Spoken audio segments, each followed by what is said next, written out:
Welcome to a football show, Thursday edition, the beginning of SEC football. The 53-man roster for the Tennessee Titans has been established and has already been tweaked since it was announced on Tuesday. He is Zach Lyons. I am Braden Gall. You can get to us on the Twitters, of course, at Braden Gall, at FWordsPod. Zach, how are you, sir? We got breaking news literally minutes before the show started. Derrick Henry contract information. We've got a huge show. What a whirlwind. I know. So we've got a huge show planned for you guys. We're going to dive into all of the SEC in week number 1. You're going to hear from Kevin Byard. I had a chance to talk to him for a few minutes. So we've got a lot of stuff to get to. J-Rob making excuses. Josh Gordon, SEC upset alert. Like just a shit ton of stuff today on the show, Zach. And minutes before the show starts, there's an Ian Rappaport. I don't know what you call that. Like a it's a Woj bomb, for Adrian Wojnarowski. Like, I don't know what you call a Rappaport tweet, but basically the Titans are reworking Derrick Henry's deal. So we'll get to all of our wonderful, amazing sponsors and turn on all the notifications and listen to all the podcasts and all that great stuff. But what do people need to know? And we'll keep you up to date as information comes out. So welcome to the show already in progress. Derrick Henry's new contract. What's going on, man? Well, it's right now, what we know is that he's getting a $2 million raise in 2022. He will now earn $14 million this season, which doesn't, I guess he's not including the signing bonus that he's already been paid. That's the base salary plus $2 million. Right now, they did not add any years to Derrick Henry's contract. I don't know if that includes void years. They did add void years, but not real contracts. In the end, right now, we may have to come back to this topic, but here we go. PFT has confirmed, Pro Football Talk has confirmed the deal for Derrick Henry. The Titans moved $2 million from the final year of his deal, 2023 to 2022. If he's still playing at a high level after this season, he'll likely get a new contract next year. Henry gets a $9 million signing bonus, of $4 million base salary, and $1 million in 46 roster bonuses in 2022. So what they've done is take down, it looks like, if they're giving him a $9 million signing bonus, they have taken a $4 million base salary. Oh my gosh, this is getting a little. I love watching Zach do like live contract math on the air in real time. It's so wonderful. Here, I'll lay out a couple of things to think about while Zach, you do some contract math over there. So basically, Derrick Henry after 2023, they had a chance to get out of the contract. Derrick Henry's reaching about 1,500 carries, 7 or 8 years in the league. He's about the age where the body, quote unquote, normally starts to decline. This feels like 2 voidable years were included for cap purposes. There you go. So there it is. I told you there's going to have to be cap years. There's going to have to be cap years. So basically, what this does, and you correct me if you think I'm wrong on this, Zach, but you give Derrick a little bump this year, and you give both sides the flexibility to negotiate the new salary, whatever that may be, depending on how they project his development over the course of the next year. And then next year they've got him. And then after that, they can decide, hey, if you're still playing at the highest level, we'll give you a whole new deal and we can keep you around for 2 or 3 more years. Although you've kind of said all along that you think that could be unlikely. Yeah, so he's due for a 15.5 cap hit next year. So this will essentially lower that number as well because of the addition of the void year. So when you're talking about 2 voidable years were included for cap purposes, that means that, he's going to have there's going to be some dead cap hit. But that's going to be okay because ultimately you're just looking for lower cap hits next year. So while he's the highest paid running back this year, technically he won't be the highest paid running back next year. Okay. Stoney Keeley, shout out to the Sobros Network. He said, did they just take Brett Kern's money and give it to Derrick Henry? No, they just took Derrick Henry's money and gave it to Derrick Henry in a different way. Right. People who are saying that, because I've seen that tweet a lot. I don't know if it's in jest or seriousness, but they have taken Derrick Henry's money and given it to Derrick Henry. They've moved all of his money around. Stoney, of course, always in jest, never serious. That guy, of course, check out all of his work. So I guess, in your opinion, what does this news mean for the future of the Titans and Derrick Henry's relationship moving forward? Well, I think this solves the quote unquote rumblings from Derrick Henry's camp about, remember, the hold in and all this kind of stuff. Right. I think what they're doing is guaranteeing him more money and a signing bonus up front. So the stuff that's been converted to a signing bonus, he's actually going to get paid in cash this year. I like it when you do. I like the little finger motion. cash, Yeah, the little Johnny cash money. Manziel. If you're watching the That's video, right. so That's right. he's going to get a buttload of money, basically, essentially today or tomorrow, whenever this goes through. And there you go. There's his upfront cash that he's getting paid. That's going to placate him for next year. They may even do an extension next year because now it's a little easier to do the extension because now they have pretty much paid him a lot up front and given him a flexibility to add on. Okay. Enrique says, do they lose $2 million more in cap space this season? I think that's where people are making the Kern joke, right? Where it's don't think I'd have to see it all worked out because essentially they should say if he's getting paid $14 million this year, so that's $9 million sign-in bonus, $4 million base salary, and $1 million in 46-man roster bonuses in 2022. That is $14 million. His cap hit was scheduled to be $15 million. So technically he should be a $1 million less cap hit. Okay. This is all good news so far for Titans fans. And Derrick Henry gets a little extra cashish this year. So it's all good for everybody. Again, I still think a lot of this depends on what does his body look like after 300 more carries? That's where this is going. Is if you're the running back who has the carries, has the injury issues, has the workload that he does, getting paid all this money into a signing bonus up front in 2022, that's a good deal for everybody involved. Yes, and it gives everybody. Titans have flexibility. Derrick Henry gets paid. Use him up, Vrabel. That's what I'm hearing. You use him up. And yes, Enrique, it is impressive to watch Zach do real-time salary cap math. Vic Fangio. No, not Vic Fangio. Why am I drawing a blank Vic on Marino? Vic Marino should be bringing you on staff. That's what he should be doing. Hey, Zach Lyons, baby. Zach Lyons, I am everybody. a great guy to have employed. I tell you, I will work. Nobody will work harder during contract negotiations to tell you what you should do more than I will, because I would love it. I would love to do negotiations in the sports world because I would love to look at like some player that is trying to do a hold in or hold out and be like, dude, you're a running back. What we need you for? Also, and one of my favorite things about you is you do not suffer fools at all, and I appreciate that about you. So I can just see you being like, "What are you talking about? We're not giving you any extra cap space this year, you moron." I'd have a big dry erase board with definitions written on it. I'd pass it all out to every player. Can you do the Dan Campbell voice though when you talk? Like, "Oh, bro, like I don't think we can keep this guy, bro." Like it's just I could probably do a voice like that. Maybe I just do a British accent or something. Work on bringing that back out.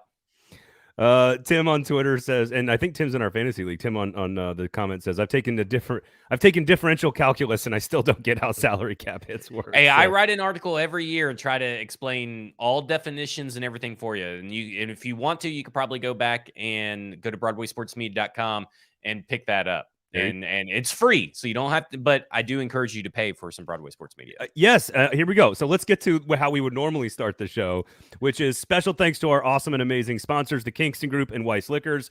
Again, Weiss Liquors right here. Got the T-shirt on right there. Weiss Liquors, Uber Eats, search Weiss Liquors. They'll ship it right to your house, man. And what do we say about Weiss Liquors, Zach? Are you listening to the ad this time? I am listening to the ad this time. They drive so you can drink. I was about to say I drink so they can drive, which is fine. That works too. Like I'd like to do all the drinking, and Weiss Liquors can do all the driving. Pop into the store, of course, locally owned for almost 100 years and operated here in Nashville. If you say 440 at the cashier's checkout, you get 10% off. That is tax-free booze, folks. So check them out. And buildkg.com for the Kingston Group. If you're working on some home renovations or any additions you want to do, or you're buying a house and you want to do some flipping and renovating it before you purchase the house, make sure you talk to the Kingston Group. They'll come out. They'll give you a nose-to-tail price point and aesthetic and design. They've got everybody in-house that you can trust. And we did have somebody who was upset that we were talking about general contractors in a bad way. I wasn't talking about good general contractors. We were talking about bad general contractors, the shady ones that will steal your money and not do the work for you. Listen, there are small bad companies. There are big bad companies. There are independently owned bad companies. Yeah. Look, it's just not every company. There is no company or workforce or job that is free from not having bad segments to it. There are some amazing and wonderful, I'm sure, general contractors in the Nashville area. If you don't know all of their names, go to Build KG and go talk to the Kingston Group, because then they'll take all of that concern out of the equation. And again, doesn't mean there's not good ones, but there are lots of bad ones. So don't work with the bad ones. Don't take that risk. Go call the Kingston Group. BuildKG.com is the website. And what should folks do with $49.99, Zach? If you've got an extra $49.99 per year, what should you do?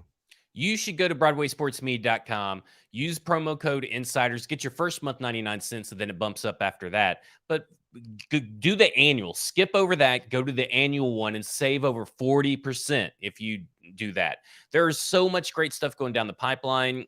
Easton, right before we came on the show, was talking to me, talking about article ideas and all this stuff that's going to be happening, and scheduling all these meetups and meets and greets and Zoom calls and videos and podcasts. I mean, all kinds of different stuff that's happening over at BroadwaySportsMedia.com. It's hyper local focus. We aren't expanding and leaving you hanging on quality content. Yeah, there you go.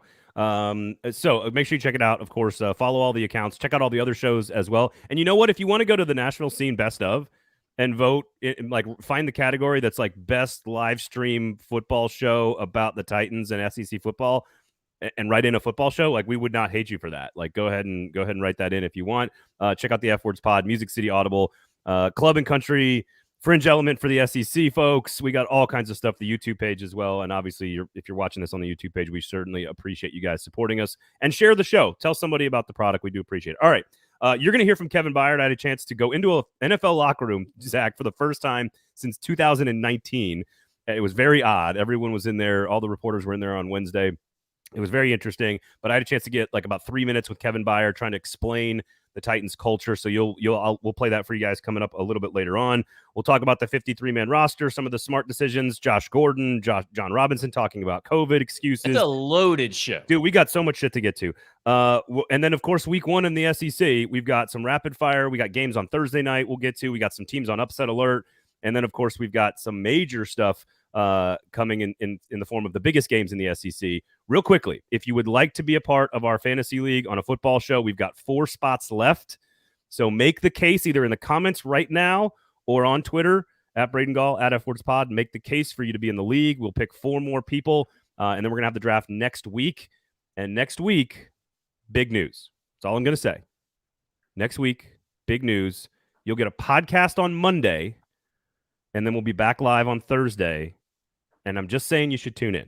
That's all I'm going to say. Sound good? Got to tune in. Massive news coming down the pipeline. Game-changing stuff for a football show. Maybe even ways for you to interact with us in person. Ooh, in person? In person. You get to hear me gas bag and bloviate in person. That sounds just extraordinary for everybody. Yeah. All right. So with that being said, week number 1 in the SEC, folks, it's finally here, and it is full of monster football games. I mean, I've never seen a week 1 slate in the SEC like this, possibly ever, where you're talking about at least 4 games that are statement games, like season-defining games for some teams. Like we'll talk about, but Georgia versus Oregon, Florida versus Utah, LSU versus FSU, and then Arkansas versus Cincinnati. Then you got 4 games that are going to be exciting because they could be closer games than what people think, and some teams could get upset. And then, I mean, you got some other games but you're talking about 8 games total, right? I mean, 8 games coming out of the SEC right out of the gate as being some of the most exciting, most impactful games. I'm just excited for it. I don't think I've been excited for week 1 college football like this in a long, long time. Yeah, there are some duds. A&M, Alabama, Auburn, all playing with like 40-plus point favorites. Tennessee's a 35-point favorite on Thursday night. I mean, obviously, I'm laying the points and taking the balls in that one. But we'll kind of rapid fire some of all of those. But here's the thing. The Pac-12 and the SEC with their 2 big games, and we'll talk a little bit more specifically about each game, but they could murder the Pac-12's hopes. The SEC could absolutely murder the Pac-12's playoff hopes in one day. In one day. I don't know if that's going to happen, but it could. And that is, if you're a Pac-12 fan, you are concerned about the Utah-Florida game specifically, because if Utah, and we can move into our preview, because I agree with you, this is one of the best first weekends I can remember in the SEC. It's also great everywhere else. Thursday night, you got Big Ten games, you got Backyard Brawl, West Virginia, Pittsburgh, you got Notre Dame, Ohio State, you got great games everywhere. But Utah, Florida is the opportunity for Billy Napier, the Florida Gators, in their first game as a rebuilding program to knock off a program that has playoff expectations. And Utah is supposed to be the big, bad physical team that could come in there and push them around. I'm picking that to happen. I am picking Utah to go in there and wear them down with one of the best offensive lines. This is a natural progression for Utah. But if Florida somehow pulls an upset and Anthony Richardson looks spectacular doing so, that's almost could single-handedly destroy the entire Pac-12's hopes of having a playoff team this year. Yeah, I think it's interesting because I have said from the outset that there's something about what's being talked about in Florida, what they've already got brewing just in his first year, that has kind of piqued my interest about this team. And I really, at the end of last year, and even though they hired Billy Napier, I wasn't really like interested in anything about Florida. But now I'm like, everything you hear, the compliments he gets and all this stuff, I'm gonna go for the upset. I'm going against you here. I like it. I like in that this is a defining game for the season of Florida. Because if they go in and beat Utah, and listen, SEC football is superior to Pac-12 football in every way. So if they go in minus the legalization of marijuana, yeah, that is true. Which is surprising why Josh Gordon is here. And, But I digress. And mushrooms. Yeah, I digress. I think that if they win this game, not only does it show SEC dominance right out of the gate against the Pac-12, but it also shows that Florida is going to be a force to reckon with. And I've said on this show a few times that I think a lot of people are discounting Florida a little bit because they do have a tough start to the schedule. But if you get this in, who do they play next week? They got Kentucky at home, and Kentucky letdown game. That's a trap game. Well, but Kentucky's lost Chris Rodriguez and Jordan Wright. They're arguably their non-quarterback best two players. They're suspended. We're not sure when they're coming back. This is I agree about how this defines Florida's season. Now, it won't define the Billy Napier area because it's one game and he's got a long way to build it. If I'm being honest, my concern about Florida is about the wide receivers and, more importantly, the depth along the defensive line. And Utah is built to exploit both of those things. And so, in theory, this should be a celebratory moment for Utah to go down to the swamp and put a feather in their cap, a road SEC win on their way to a Pac-12 title, potentially in a playoff spot. But they're only a 2.5-point favorite. I cannot tell if Vegas knows something about Anthony Richardson in Florida, because I'm with you. I like Billy Napier a lot. Or if it's just sort of like this, well, we know Vegas and the SEC gets more play and more people are going to gamble on the SEC and they're going to give them more love and for being at home, and they're just trying to hedge here and get the money split. So I don't know about the point spread is weird. Every bone in my body says Utah minus 2.5 is a no-brainer. Wow. That's big. And you know what? I think that people should, you are a college football expert, and probably one of the greatest college football minds across the nation, maybe even in the world. Maybe the greatest. Yes. Yeah. And I think that they should take your advice and take that, because I'm sure it's minus 110. Yeah, I think it's I can pull it up real fast if you want me to, but I think that the people should jump in on that if the odds are good and stuff. But a Florida money line upset, I like that. Yeah. Ooh, I may have to get in there on that one. That's value right there, though. That's a value play. So I'm good with that. Is this, out of all the games that we're going to be talking about, and there's 4 of them, is this the most intriguing one? Because there's a lot of unknowns on both sides, or to me it's like I'm trying to tune into this game specifically, set time, and watch this game specifically. For me, I think it is the most important college football game in the entire country. Woo! I love it. I love it. I like it. Because no matter what happens, it is a huge story. Yes. If Utah goes in there and wins, they have set themselves up with a committee resume road win against I don't want to say high quality, but a quality SEC opponent that is going to build their resume on the way to a potential playoff spot. If they lose, the Pac-12 could be done, because the next game we're about to talk about, even though I think it's going to be much better than people think, Oregon and Georgia, there is no chance that Oregon's going to win the game. They're a 17-point underdog. Georgia's not going to lose this game. It's in Atlanta. But Oregon, defensively, offensive line, very, very strong along the line of scrimmage. So it's going to challenge Georgia's reworked defense in the first half. But Bo Nix is still the quarterback. So to me, I like Georgia's going to win the game. And if Florida pulls the upset, then you have arguably the best 2 teams in the Pac-12 losing in week 1. That is a huge story no matter what happens. Let me ask you a game. What's the or about this game? Because is this an under game? Like, is this one where you bet the under? Because it seems like with Bo Nix, and I know Oregon has some juice to their defense, if I'm not mistaken. Yeah, yes, they are Yeah. loaded. They have 2 linebackers that are going to look like SEC linebackers. Right. Noah Sewell, and who's Penei Sewell's younger brother, and Justin Flo, 2 5-star kids. They are heat-seeking missiles.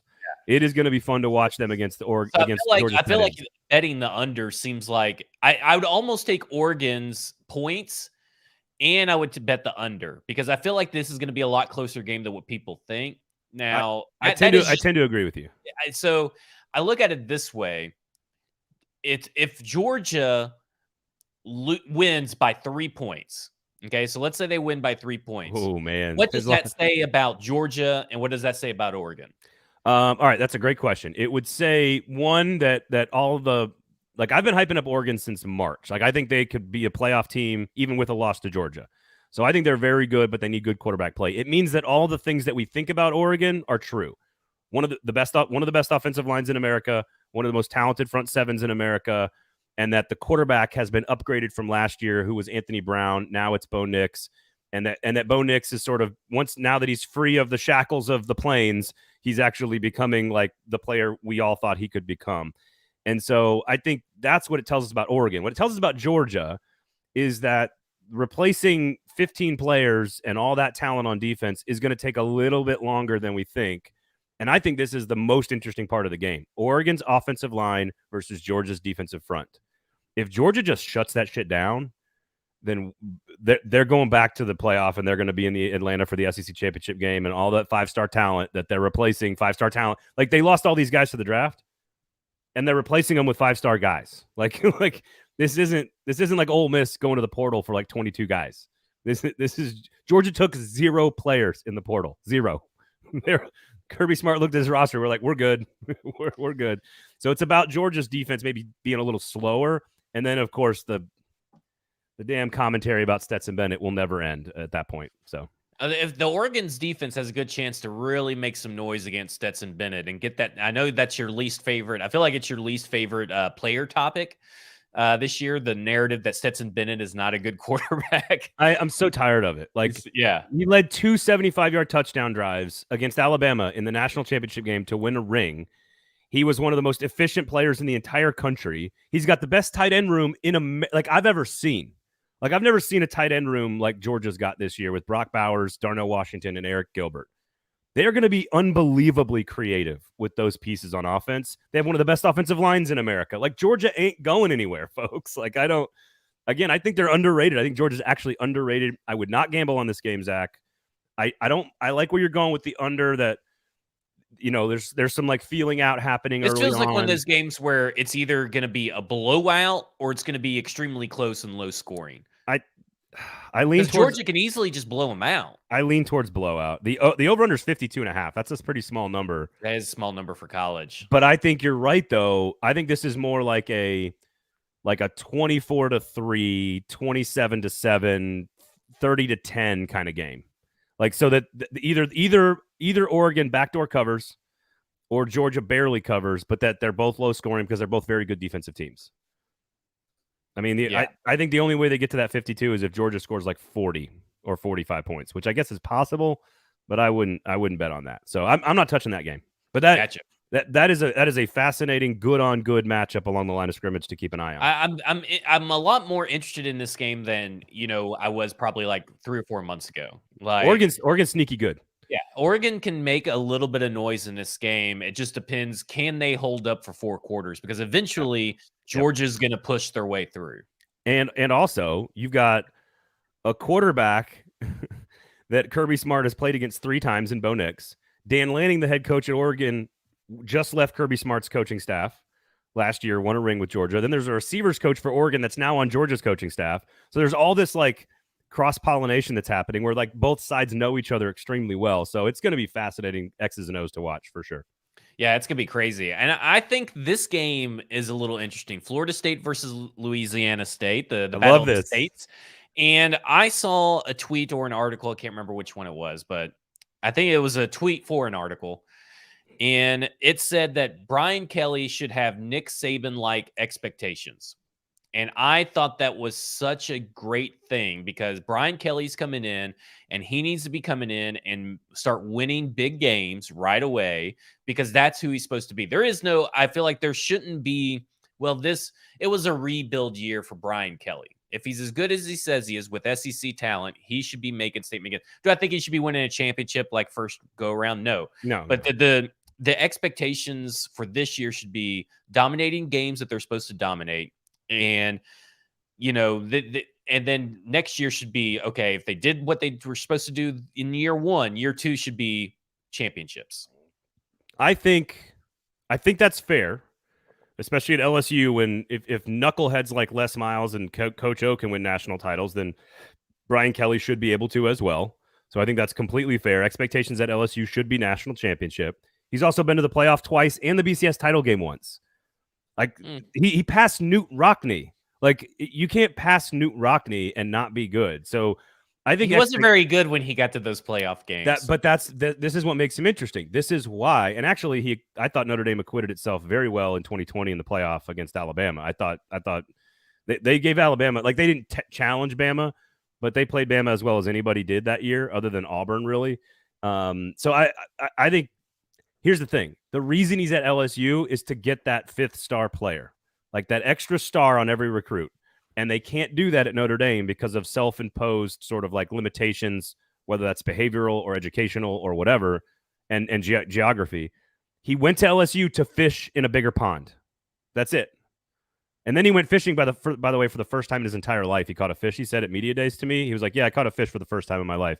He's like 63 years old. Like, what the hell have you been doing with your life, Brian Kelly? Like, you're a millionaire and you've never been fishing. Anyway, end of sidebar. You're in Louisiana, dude. You got to anyway. So the point is, they're going to be much better, quicker than people think, and then they're going to plateau. And the question is, can he recruit with Fisher, Smart, and Saban? And if he can, then LSU can. Then I think LSU can compete at that level. This will be an interesting game because I think Florida State has the edge. Front seven versus the O line. Like I think that Florida State's front seven is better than the O line for LSU. That's fair. I think it's going to be interesting to see what Brian Kelly can scheme up to get something like that basically knocked out of the way, right? I mean, it helps having a mobile quarterback. Yeah. This seems like a game that would be a good under bet on too, because on the flip side, LSU's front seven is way better than Florida State's offensive line. Yes. Like it feels like it's going to be one of those games where you're not going to really know about either one of these teams' offenses. And then next week, you're going to be like, oh, where was this offense week one? Yeah. So Florida State's already played a game, which is weird. They beat Duquesne, and it was whatever. I don't even know if you can learn anything in that game. We've missed the most important part about this game. The complete and utter chaotic, drunken debauchery that will be taking place around the game. And it's sold out. It is a sold-out game. Florida State is one of the trashiest football programs in the history of college football. They're right there with Arizona State. You're going to need just bring extra penicillin shots with you when you go to Florida State games. When LSU plays in New Orleans, it's total chaos. I think the football on the field is going to match all of that because of what you said. Great defensive line for LSU. Not sure about Florida State's offensive line. Quarterbacks that like to run around but sometimes make mistakes. This whole game screams complete and utter chaos on Sunday night, and I'm here for it. It is going to be lack of discipline, lack of fundamentals, total unknowns on this side of the ball for LSU. New coach. The French Quarter is going to be completely destroyed at the end of the night. Like it's just going to be it's everything I love about college football and chaos and the unknown. And I like LSU. I like LSU to win the game. I like them to cover. This is one I might put a few bucks on, lay the 3 points, because I just don't think Florida State's there yet. And Brian Kelly is a proven winner. So I'll take LSU. If Florida State wins this game by, I would say, a touchdown or more. I would say a field goal is possible, but let's say a touchdown or more. What are LSU fans thinking on when they sober up the next day? Damn, dude. I mean, that's not going to go over well. Even though the spread says, hey, it's kind of even, right? I do think that a first-year coach gets a little bit of a pass. But I think it's first-year head coach in particular. I mean, that's the thing is like, isn't he It's not Josh Heupel coming in. You know what I'm saying? It's Brian Kelly. Is it Heupel Yeah, or Heupel? Josh Heupel. Okay. And I think it's a much bigger deal for Mike Always Norvell at second guess Florida. myself. I think it's a much bigger deal for Mike Norvell at Florida State if he were to lose, because he's been there already, and they're supposed to be making progress. Now LSU wasn't a rebuilding job the way Florida State was. I just think these are like two programs that absolutely love to hit it hard, and then they are all in New Orleans, which is one of my favorite places in the world. And Stoney says this, like, Utah Florida might be the most important game of the week. But if you're picking one to go to, LSU Florida State might be the one I might go to as well. Like, it's not a home game for somebody, which I don't like. I like being on campuses, but my God, and the game we're about to talk about is the exact opposite of this, because Cincinnati, Arkansas, like, if you love sound gap defense and form tackling and like staying in your lane and following the instructions the coaches give you and playing within the within the offense and like just everything. These are the two most fundamentally sound, disciplined football teams you're ever going to see. It's the exact opposite of the LSU Florida State game, which I think is going to be total chaos. This is going to be like a football nerd's dream. Luke Fickell, Barry Odom's defense, two defenses that are like, they never make mistakes ever. And it's going to be I'm the nerdy side of me can't wait for this game. Arkansas at home, 6.5 point favorite. Cincinnati's losing like all these first round picks, all these other NFL players. I like Arkansas. I like KJ Jefferson as the difference maker at quarterback. But if you love watching just fundamentally sound, gap control, stay in your lane, bring your legs and wrap up kind of football, this is your game. It's almost unfortunate this is kind of a forgettable game and lost among the sea of games college wide, because I think it's a very fascinating game, because you're right, Cincinnati has lost a lot on that, gone to the pros in their key positions, right? They've lost defensive backs, they've lost a quarterback, they've lost their wide receiver. Yep. Where did they go from here? Is Desmond Ritter has been their guy for forever. What does this new offense look like without Desmond Ritter at the helm, who was a pro ready quarterback? And do they have a pro ready quarterback behind them now? Because we know KJ Jefferson is going to be going into the NFL. We know that there's all kinds of defenders that should be playing in the NFL soon, coming from Arkansas. So what does this game? This game to me is a game that I'm with you. I love all the stuff that you described. Yep. And I think there is fascinating aspects to this game, because if KJ Jefferson comes out and this Cincinnati defense kind of smothers him, there goes his stock just a little bit right out of the gate. And he's fighting for his life. He's fighting for millions and millions of dollars every week in every game. Yeah, this is about make your statement. Yeah. If you want to be a star in this league, Hendon Hooker, Will Levis, Anthony Richardson, Stetson Bennett, Bryce Young, go down the list of guys. If you want to make your Will Rogers at Mississippi State, if you want to make a statement and put your name on the map, now he's already kind of there, because I would argue he's the second best quarterback in the league. But if this is one of those where now, because where Cincinnati is strong, they have all 5 starters back on the offensive line, so Cincinnati's going to be strong at the point of attack on offense. It's the defense that I'm concerned about, but Luke Fickell's really good on that side of the ball. I'm sure Mike Vrabel will be watching. But I think it's about KJ Jefferson making a statement and saying to the rest of the country, like, yo, y'all, look at me. I'm a stud. I got some Cam Newton in my game. I'm 6'5". I'm 235. I can run and throw it. We're going to win a lot of ball games in Fayetteville. You better watch us. I actually like Arkansas to handle their business in this one. I'm not picking any upsets right now, so I hate that, but I think Arkansas plays motivated, chip on their shoulder. Cincinnati, they're getting a little bump from last year, I think. I think a normal group of 5 team that loses that much NFL talent can't normally replace it. So, Luke Fickell's a great coach, though. Arkansas has, to me, okay, LSU doesn't win the game, not a big deal. If Georgia barely beats Oregon, not a big deal. Florida loses to Utah, it's not really that big of a deal. If Arkansas loses to Cincinnati, I mark that as a big deal. Yep. That would be a full touchdown upset at home to a group of 5 team. Yeah. That replaced everything. And that can't happen when you have KJ Jefferson and this defense. You just cannot let it happen. And I think that I think I'm with you. I think Arkansas does handle the business, but this is the game that I'm really probably most unsure of. Like, I think LSU's going to win. I'm very confident that Florida's going to win. I'm confident that Ooh. Georgia's going to win. I Okay. am not as confident in Arkansas because Arkansas is kind of a team that kind of just lets teams stay around in games. They never really shut out Yeah. teams or keep teams away. And That's fair. it's kind of like the Tennessee Titans. Like, Tennessee Titans have a hard time putting their foot on someone's throat and just going the extra mile. And right now, I feel like Arkansas's been that way, but this could be the game where they start putting everything together and change that. That's what I want to see from KJ. Make the statement. Make a big, put up big numbers on the ground through the air. Make the statement. I know you've got some studio space to explore here in just a second. Jason on the comment says, if there's a fantasy space to be had, I'd like to take it. My case is that I will probably talk a lot of shit and make it uncomfortable for everyone. I think that's a good case. Love it. I think that's a good More case. Shit talkers. Jason, shoot me a DM at Braden Gall. We'll get you in there. I appreciate that. I like that. Now, before you do any more, because you're about to do some shit talking yourself here, Kingston Group, buildkg.com.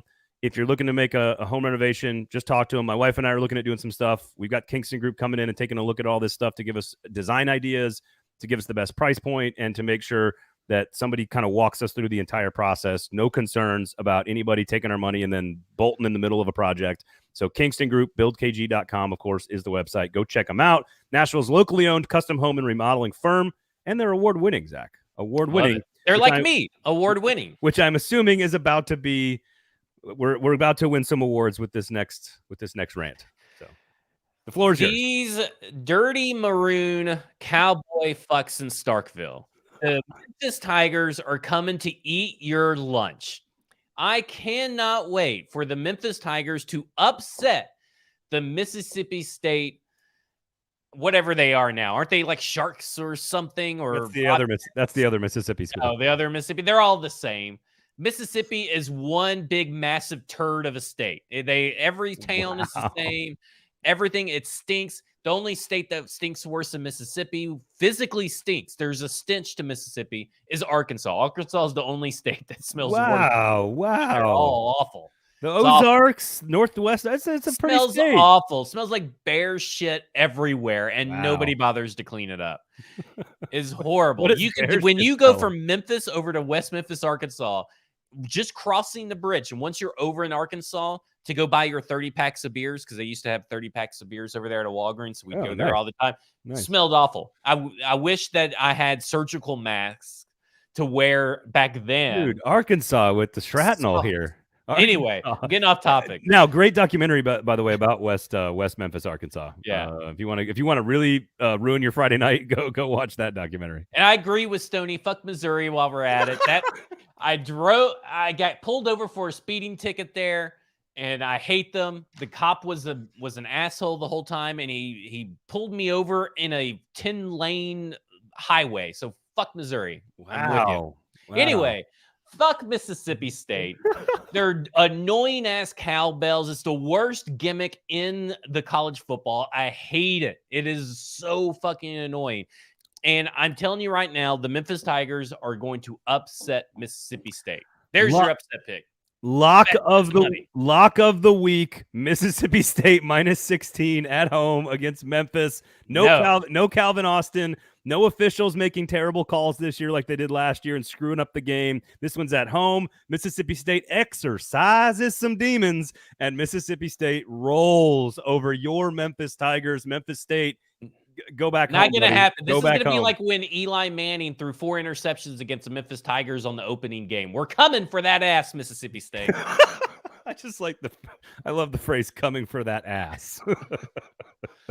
Oh man, we've gotten crude today on the show. All right, I will say this: 16 points though for a season opener against a Group of 5 team. That is not a big number, and Memphis beat them last year, even though they cheated. It's totally fine. Memphis did not cheat. They played within the confines of the rules. They cheated. Although again, they got a good quarterback, so I think they could score some points. But I'm very, very high on Mississippi State this year. Give me Hail State, go Bull Puppies. Give me those cowbells, baby. Yeah, fuck them. Some other teams on upset alert. We talked about Kentucky with some players getting We'll go through these pretty quickly here. Kentucky against Miami of Ohio, only a 16-point spread. I'm not super concerned about that. Carvassier Smoke is going to step in and play running back for Chris Rodriguez, who got a DUI and now is suspended back in spring, and so now he's suspended. I think the bigger concern for Kentucky is next week against Florida if those guys are still suspended, which they probably will be. That's a big one there. Two to keep an eye on. Troy is better than people think. Mm-hmm. They will be playing Old Mississippi.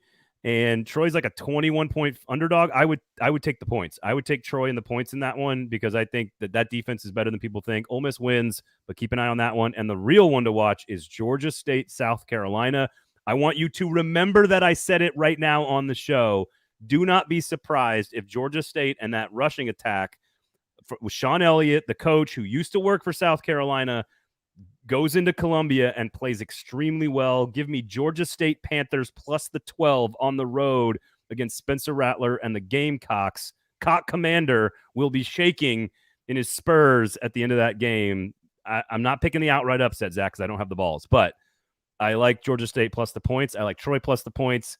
A couple of upsets there to keep an eye on in the SEC. When will institutions and businesses learn that you should not ask the public to name something?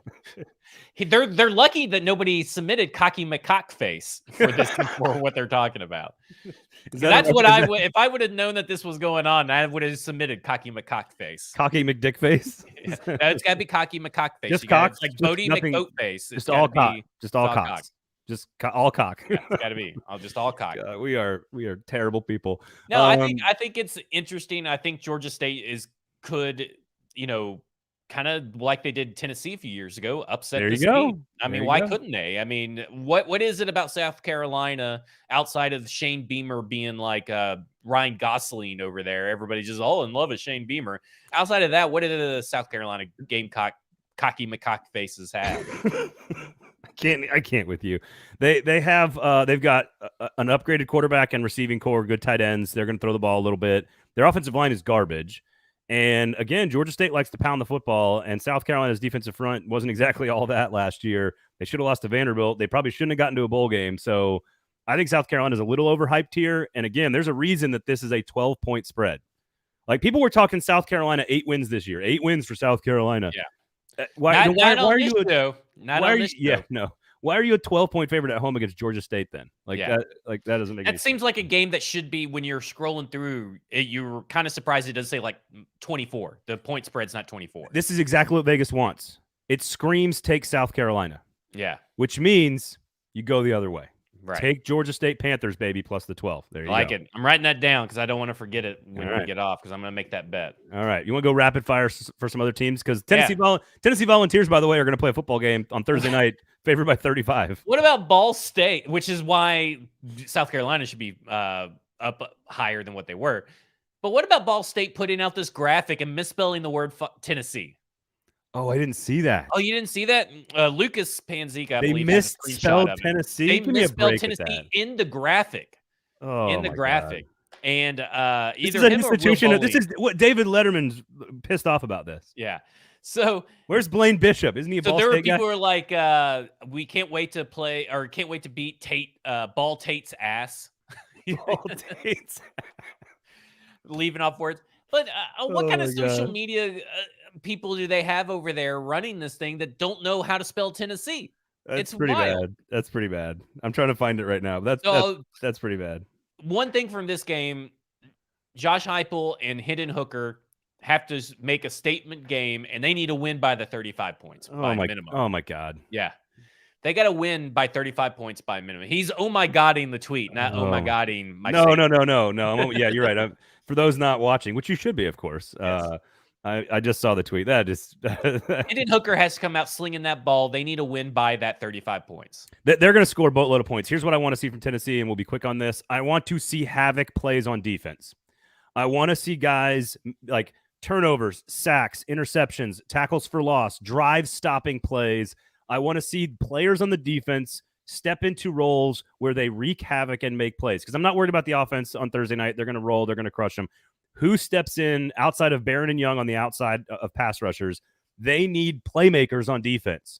Guys who end drives, like cause problems, havoc, big plays. That's what I'm looking for Tennessee on defense. I like Utah State plus 42 points against Alabama. You I want to don't know know why this is a primetime game. You want to know why? Because Saban's going to stop. Yeah.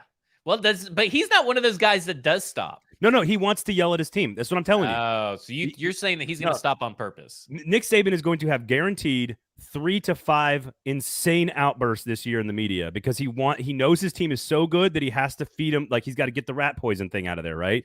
He's going to take his foot off the pedal intentionally. Watch this. He's going to take the foot off the pedal intentionally. Utah State's going to score late. It's going to go from like 42-3 to 42-10. All of a sudden, Utah State's going to be covering, and Nick Saban is going to lose his shit on the sideline. He is going to lose it.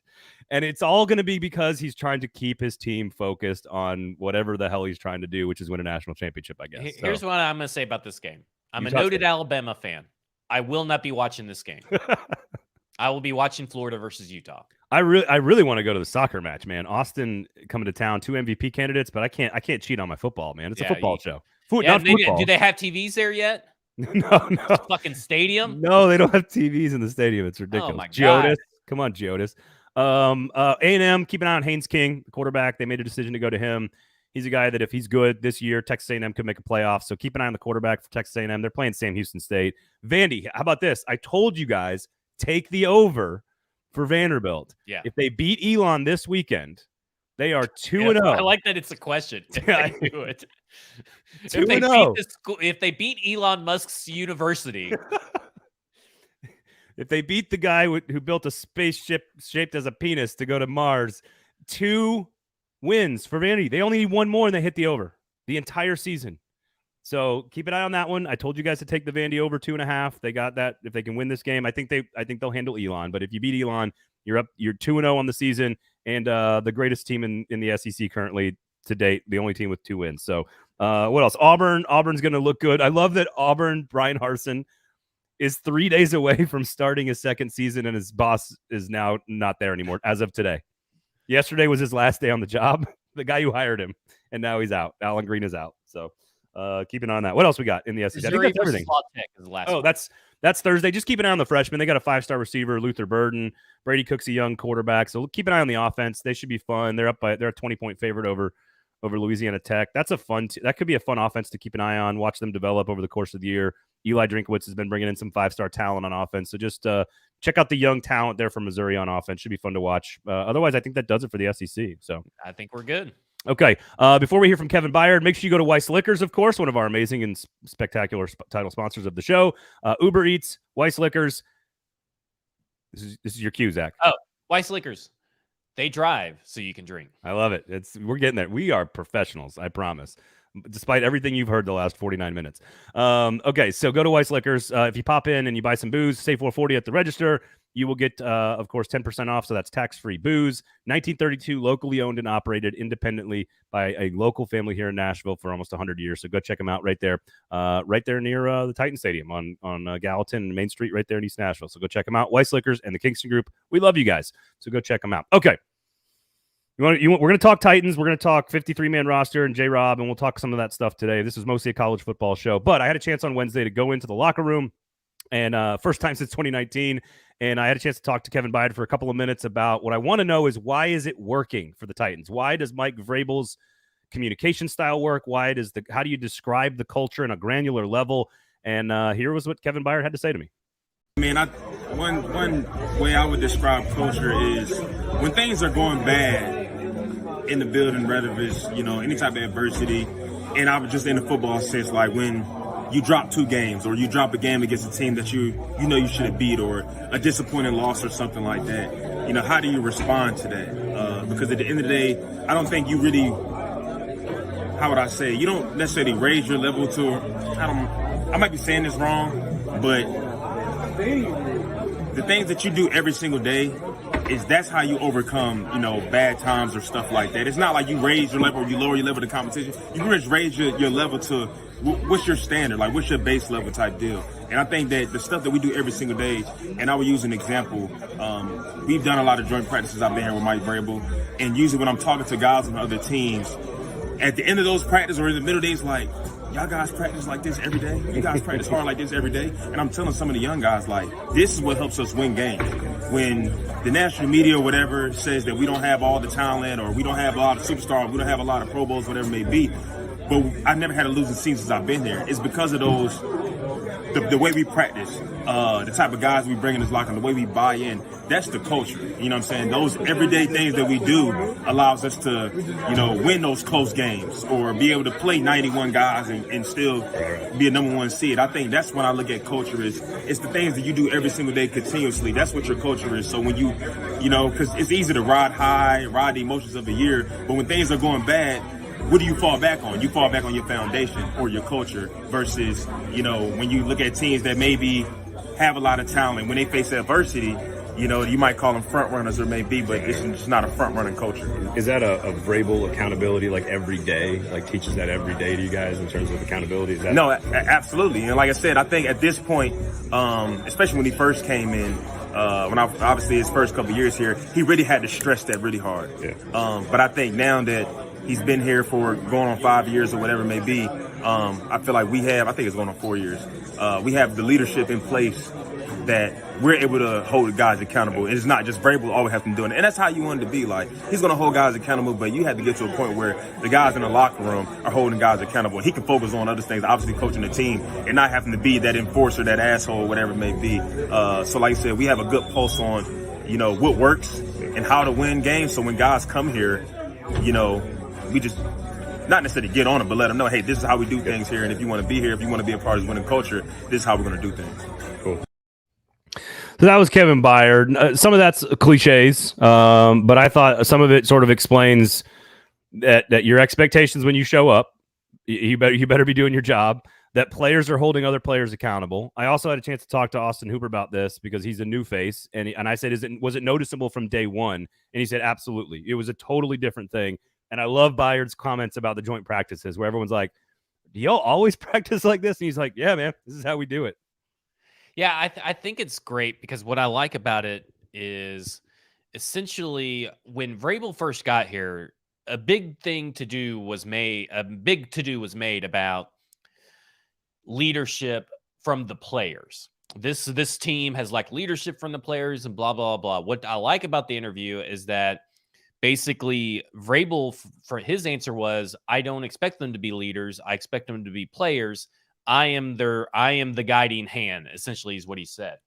What that was, to me, was these guys are obviously not ready to be leaders, and I'm not going to force anybody into a position that they don't want to be in.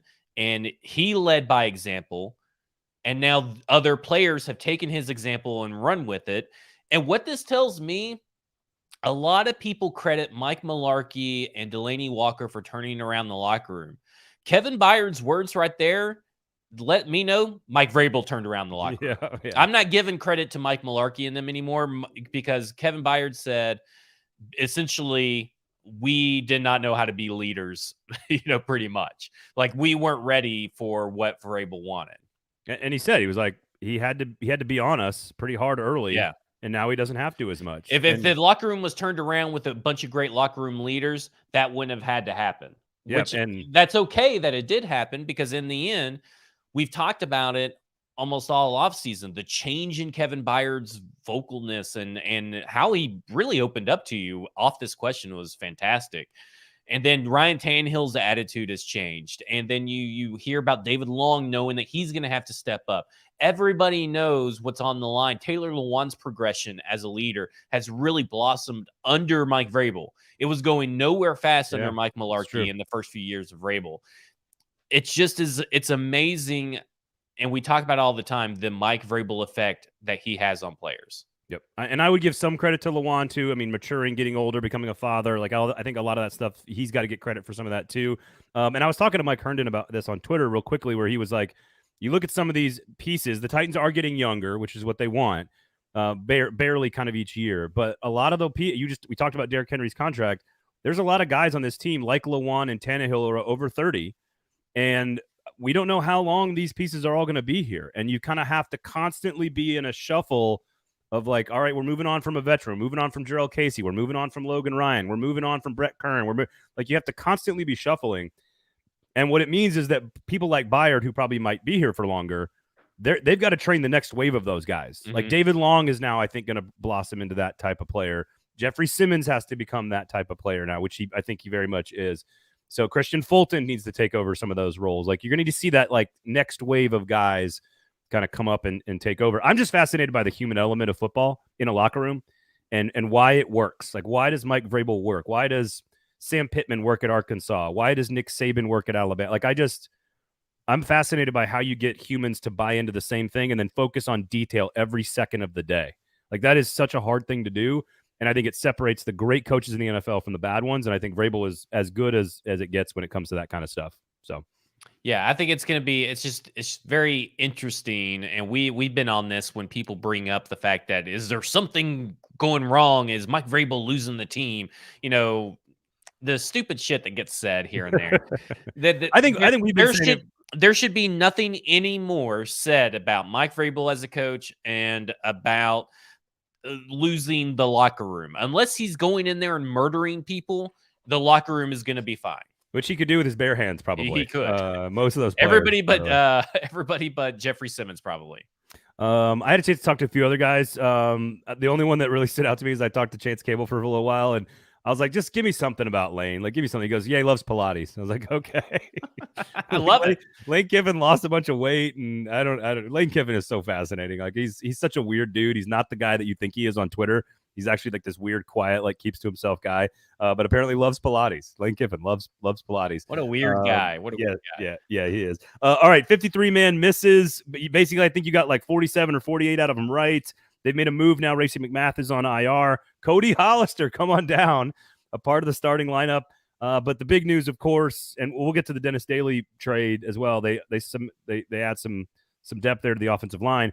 But Josh Gordon is on the practice squad. And I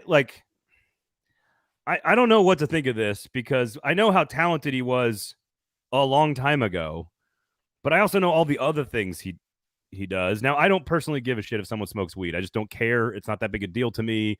Medical science has come around on this. The propaganda that took place in our country for 40 years to alienate this stupid plant has disappeared, all but disappeared. We've kind of woken up out of our stupor on this. So I think the treatment of Josh Gordon was probably unfair.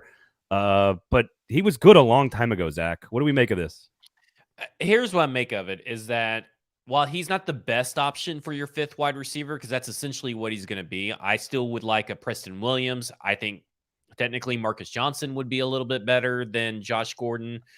I think there are players out there that they could go get that would be better than Josh Gordon. But what this signals to me is that they want a big-bodied physical receiver who's athletic enough. He's not super athletic. He's athletic enough. I mean, he was. He's more. Let me say something. He's more athletic than that fucking Cody Hollister guy. Yeah, but Hollister does his job. Hollister does his job. Who cares at this point?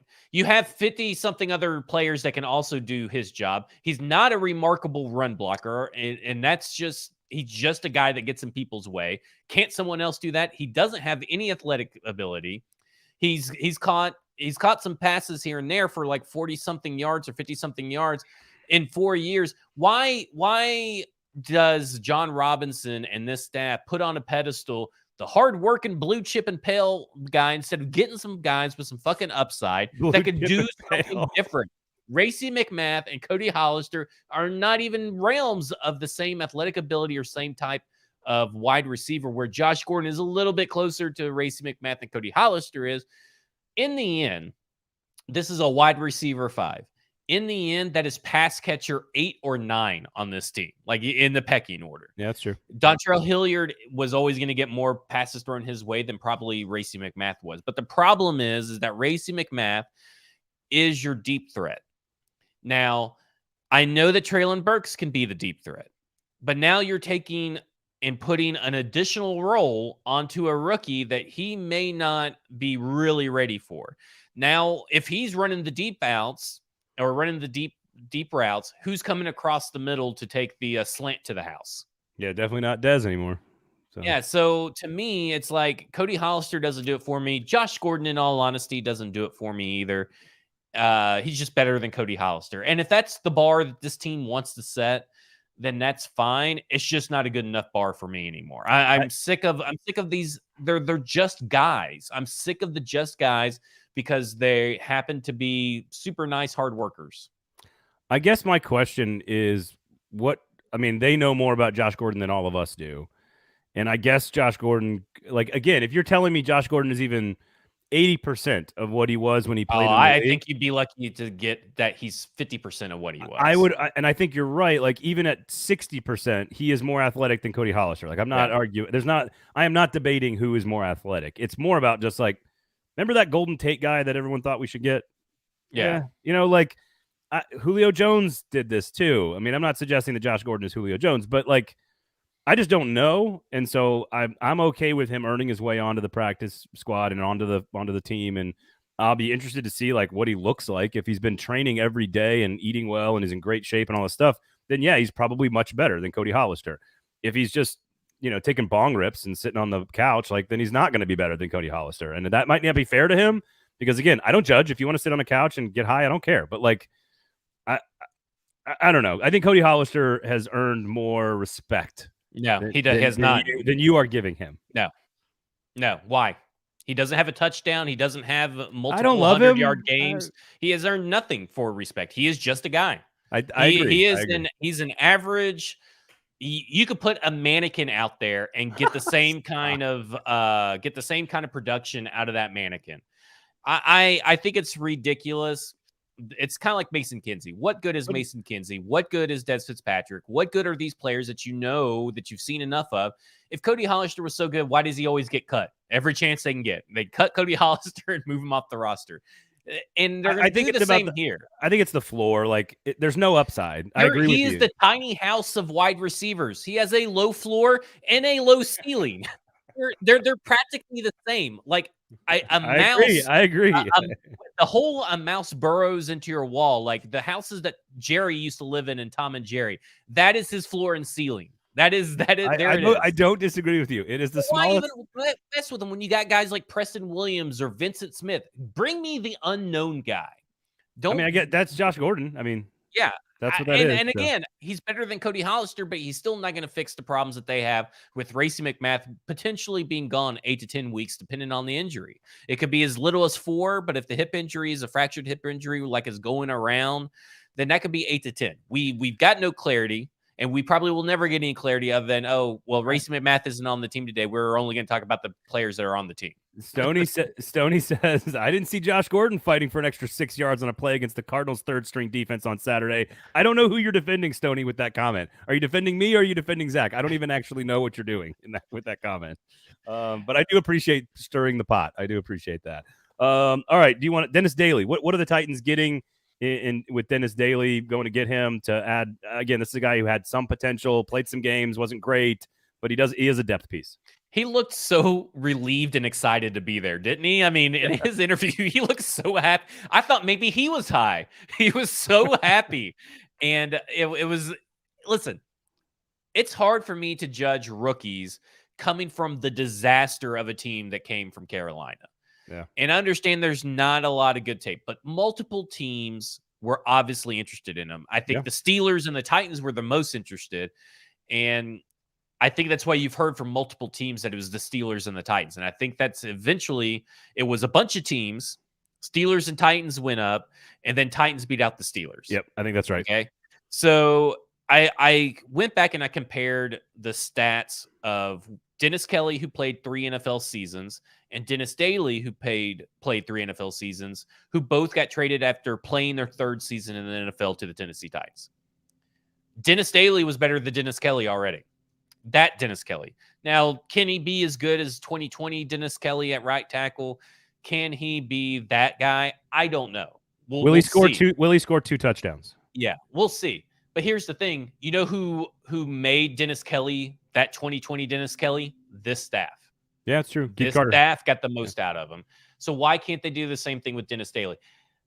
I think it's just one of those things where I'm like, I've never heard of this guy. And the tape's not great, but how much of that is Carolina and Matt Rule just sucking hard. I mean, they are just a horrible staff. Is this sucking more ass? Is that what this was? No. I was going to say something else, but I figured I'd keep it a little bit PG-13. Oh, sure, yeah, because this show's been so PG so far today. I think this is a nice move because of depth, and clearly other people wanted him, which means other people see the value and the upside and the potential and the talent as well. So, I just think adding any piece to the offensive line is a huge boost because I think fans need to prepare themselves for a rough year along the offensive line. I think Derrick Henry masks a lot of that. I think Tannehill being mobile and getting out of the pocket will try to mask some of that. But I think that if the Titans' offensive line is great, they can win the Super Bowl. If the Titans, I am more concerned about the offensive line than I am Ryan Tannehill. How about that? I think that's been the case all offseason. This does not soothe anything, but this also is a part of what does this mean for next year? This gives him a little bit more flexibility next year because he's on a cheap contract. He'll still be on his rookie contract. No, he will not be on his rookie contract. This is the last year. Yep. So it's a prove it. It's prove it too. It's a prove for him. And if you keep signing him to Dennis Kelly like contracts, eventually he's just going to be Dennis Kelly. I mean, and if that's the ceiling, that's his ceiling, right? His ceiling is obviously 2020 Dennis Kelly.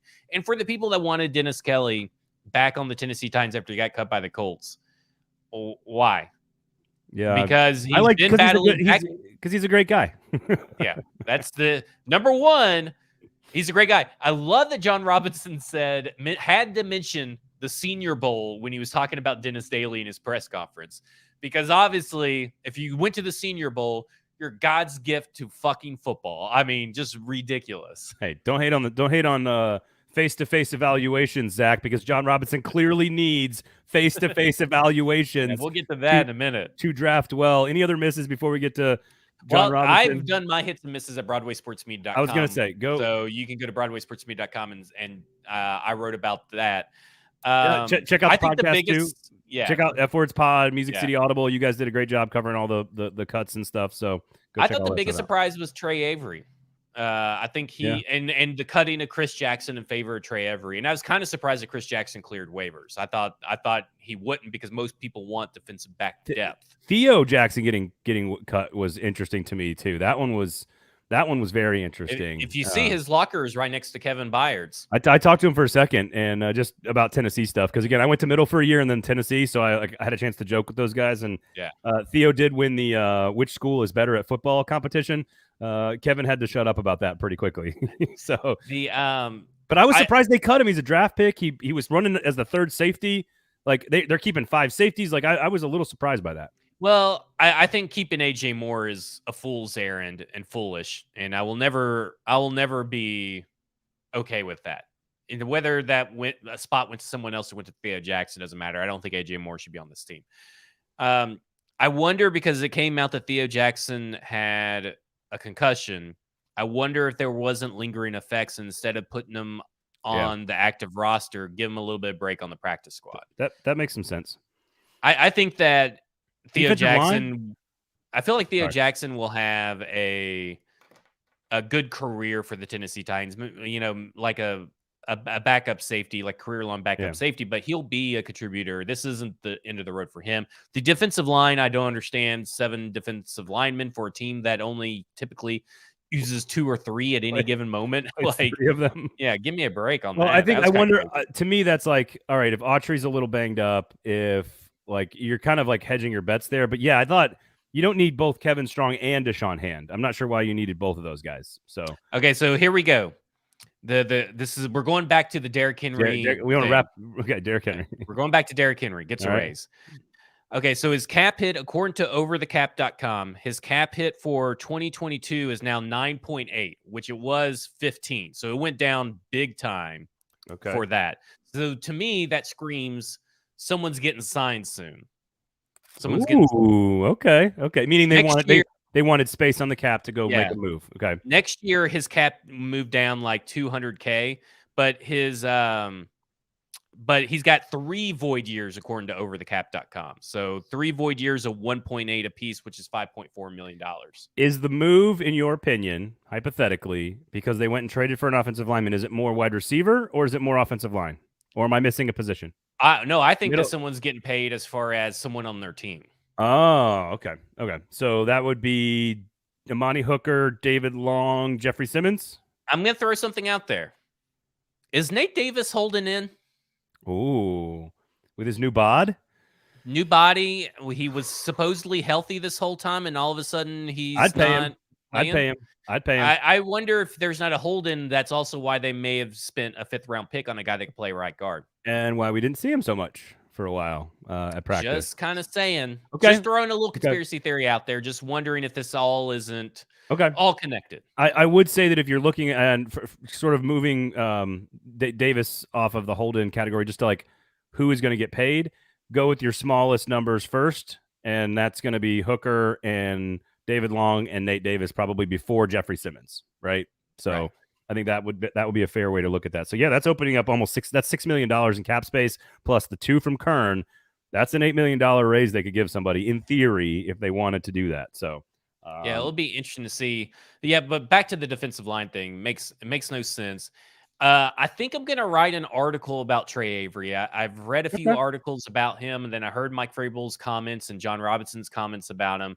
I think I'm going to write an article about Trey Avery coming up soon about why he may have made the team and what you could take away from his college tape versus now. He played 71 snaps versus the Cardinals.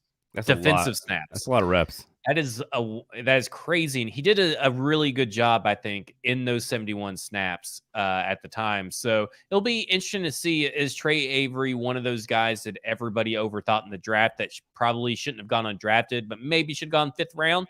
I guess we'll see. Yep. So are you ready to talk about J-Rob? Because I want to make sure we talk about our sponsors real fast here. Kingston Group, Weiss Liquors. Thank you guys for our support. So all you guys listening, podcast, YouTube, Facebook, Twitter, wherever you're catching us, go to buildkg.com, check out Kingston Group, and go to Weiss Liquors. 10% off if you say 440, of course, at the checkout counter. And of course, Uber Eats, Weiss Liquors. You do the drinking, they do the driving. It'll be a great weekend for everybody. Oh my gosh, breaking news. More news. Harold Landry just tore his ACL. Are you kidding me? Not kidding. Adam Schefter. A loss before the season even begins. Titans pass rusher Harold Landry tore his ACL during practice on Wednesday, which was supposed to be just a condition. Oh, yes, yesterday. So this happened yesterday. Well, practice on Thursday was canceled. We got an email saying no media availability, no locker room, no nothing. My gosh, I can't believe that. This is a major blow. Okay, well, there's your money that they need to go sign somebody, right? Yeah, but who do you sign? I don't know. I mean, I think here's the one thing. I do think Ola and Rashad Weaver are okay. Like that, as far as the backups go, we like those 2 backups. They can do it in sort of piecemeal. But I think you need to go get another piece because I don't think, they got David and Nini on the practice squad. I don't think that's the answer. So maybe there's a veteran move here coming. And now you've got your starting 2 outside linebackers have had torn ACLs in the last year. If you're a Look at this. Made that graphic on the fly. How fast did you do that? That's incredible. Man, I don't even know what to say. Like this. That changes a lot for this defense just because you got to remember Harold Landry does stuff in college. He allows them to do different things. Yes, Danico Autry is also an outside linebacker. Yes, DeMarcus Walker's also can be an outside linebacker.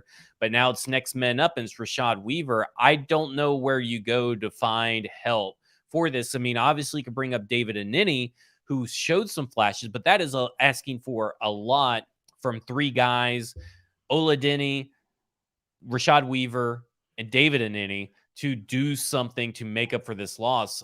I'm very concerned about what this says about this team. So I would be very concerned as well, certainly with the strength of the team being the defensive line and their ability to pressure the quarterback without having to blitz at all. This is a huge loss for the entire season. It is a huge blow to a team that has largely been healthy most of camp. And frankly, the reason Harold Landry got paid is because he was available all the time. That is some old school Titans bad luck right there. I mean, you could not. After 3 preseason games. It's sad. It's crazy. I hate it because obviously they're going to have to put him on IR.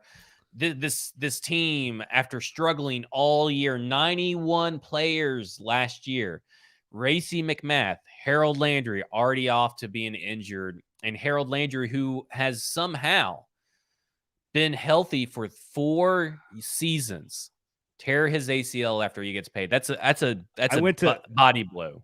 I went to like just double check and make sure it wasn't like a fake Shefty account, but no, it's the real one. I get notifications for real Shefty, not fake Shefty. So it's a real story, man. Tough news for the Titans. Big loss for that defense. That changes this defense. That's a player that, yes, it takes other players around him for him to be successful, but you can always count on Harold Landry to do his job, set the edge, and all this stuff. And there you go. Now we know why Vrabel was in a bad mood yesterday. Not surprising. Yep. Now here's the thing. They have some versatility with their defensive line, and as we just joked about, they have 7 of them. So if Weaver and Autry and Simmons can be more flexible, move around a little bit more, can they also in certain situations fill some of his roles with like Danico Autry on the outside? Or it's not just Ola Denny starting every game and playing every snap and Rashad Weaver. The idea is going to be, can we be more flexible with some of the pieces that we've got? Does that mean T.R. Tart and Naquan Jones? You have to find a guy that can play the snaps that he plays. Because he means so much. You're now splitting so many snaps between Rashad Weaver and Ola Denny and whoever else.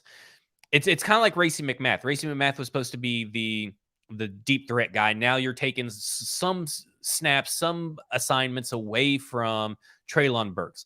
Now you're going to take Danico Autry away from what he's good at. You may Rashad Weaver cannot be a slot corner like Harold Landry can. He can't go into coverage and be that guy. Who is that guy for them now that he's out? It hampers a lot of the multiple looks that they can really give out. Now they're going to have to get even more creative, because I don't know of an edge rusher out there that's on the market that can do half of what he does. All right, wait, let me ask you this then. Let's go hypothetically here. Obviously, Vrabel, bad mood. They've made some moves today subsequently to free up space, right? So is there a chance that there's a trade somewhere coming? Who is the disgruntled pass rusher that they could go get? Where would you trade pieces from? Where are you deep enough to trade pieces from? Like, you're not trading offensive linemen or receivers, or I don't know where. Like, are you going to move a corner for him? Like, I don't. Where do you move someone to get? And again, defense outside linebacker is one of the most expensive pieces on the team. Where can they go to even go get something like a replacement? I mean, I don't know if he really replaces it. Jason Pierre-Paul's out there. D Ford is out there. Those are 2 guys that could probably come in and give you something. Maybe Mario Edwards, KJ Wright. I don't think that he's signed anywhere yet. Ryan Kerrigan is out there. I don't think he was claimed, and I don't think he was signed anywhere, but there was Kamoko Toure who got cut from, and I'm not sure if he's still out there. He says draft picks, of course, are a possibility. Jamie Collins. I mean, you look at this list, it's not a great list, but those are lists of people that I would at least say you put them with Ola Denny and you feel a little bit better? I feel a little bit better, because I think Jason Pierre-Paul still has some stuff to go on. I think you could sign Kamiko Toure and get some stuff out of him. KJ Wright, I know he's 33, but maybe you can get some stuff out of him. If anybody can get stuff out of these players that may be old or on the thing, man, even if Kerrigan's retired, he can always come out of retirement. I don't know if he's officially retired while he was on a team. That's a little bit different. I mean, Zach, I'm just sort of like, this is so weird to be like live while this is happening, but basically I watched every practice, and every practice it was totally spotless. It was totally clean. There were a couple of tweaks here, Autry maybe had the hand, and Burks missed a couple of this. So but it was basically a totally spotless practice for the entire camp.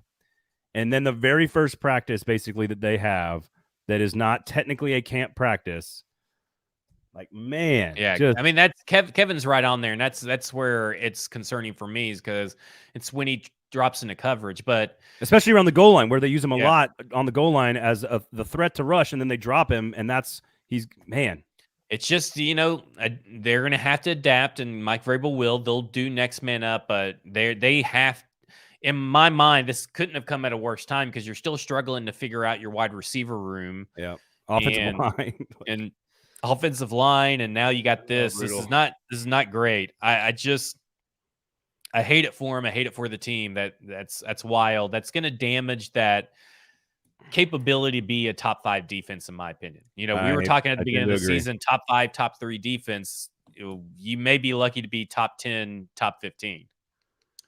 Yeah, because they kept. I mean, the only practice squad player isn't any that can even play that position. They don't even have anybody else on the practice squad that's even close. They've got Joe Jones and they've got Murch, but those guys don't do that stuff. No. So look, the culture is under fire already. Okay, the culture is now going to be tested even further. And if anybody can do it, we know Vrabel can do it. And look, next man up, right? You can't. Go drink a lot this weekend, Titans fans. Go drink a lot and watch some college football and forget all about it. And then let's see what moves they make, because I guarantee you there is something coming. There'll be something this weekend because they've sent everybody home for the long weekend, and I know they're going to be at practice on Monday for Labor Day. But today, long weekend begins. They're going to make some moves, do some workouts. Just keep your eyes for a bunch of the Twitter accounts that will tweet that out over the weekend. And you free up $8 million in cap space with a couple of moves after the day after or the week of. It's pretty obvious they're doing something. So we'll see what happens. Here's the deal. We'll have a podcast for you guys on Monday to react to all of the college football that happened. And then we've got some big stuff planned for you guys next Thursday. So make sure you tune in. Don't let this dampen your weekend. Enjoy yourself. Watch some college football. Have a good time. I didn't even get to this. Oh, yeah. I got to get to it. All right. All right. Have some fun. Let me do this.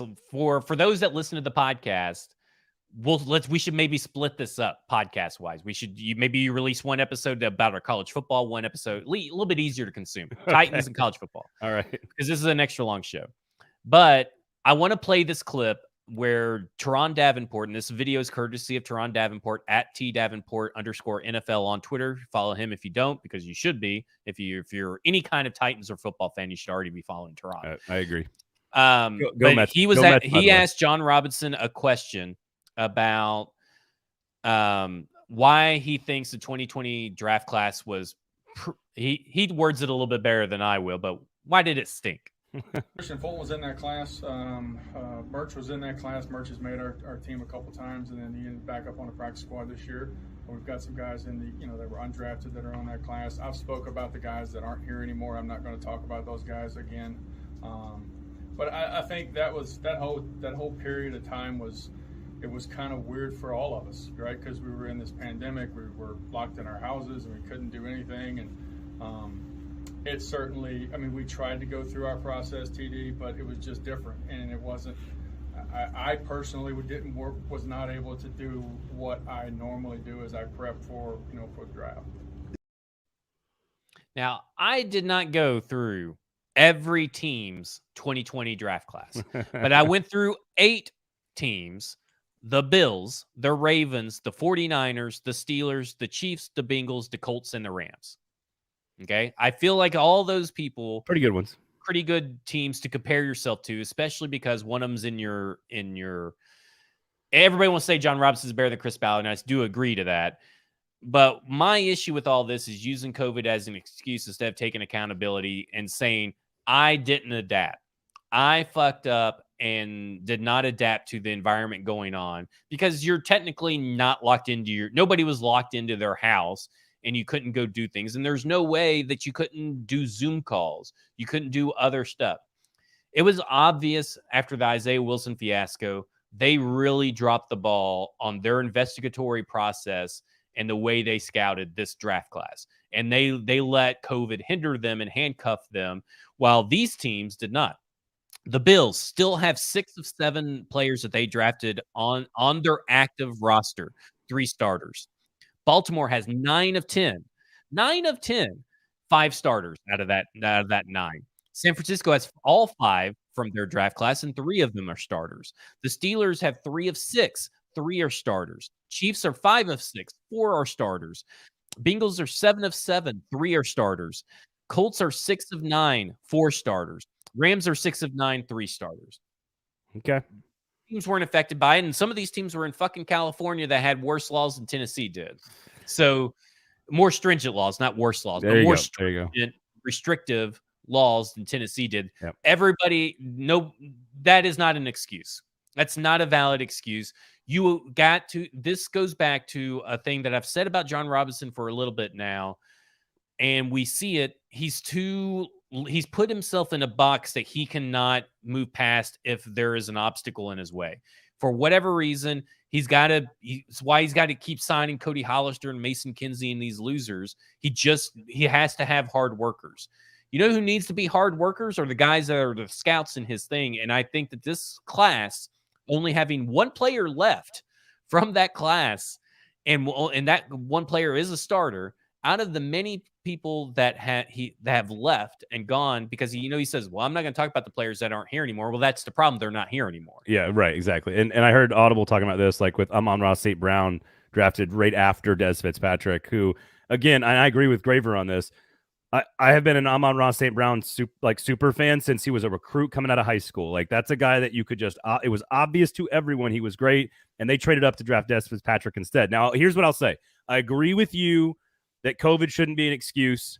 I agree with you that he didn't say it correctly in that clip. I think he should say something like, look, I need more face-to-face contact to do my job as best I can, and I screwed up by not doing that. Like, I want more accountability.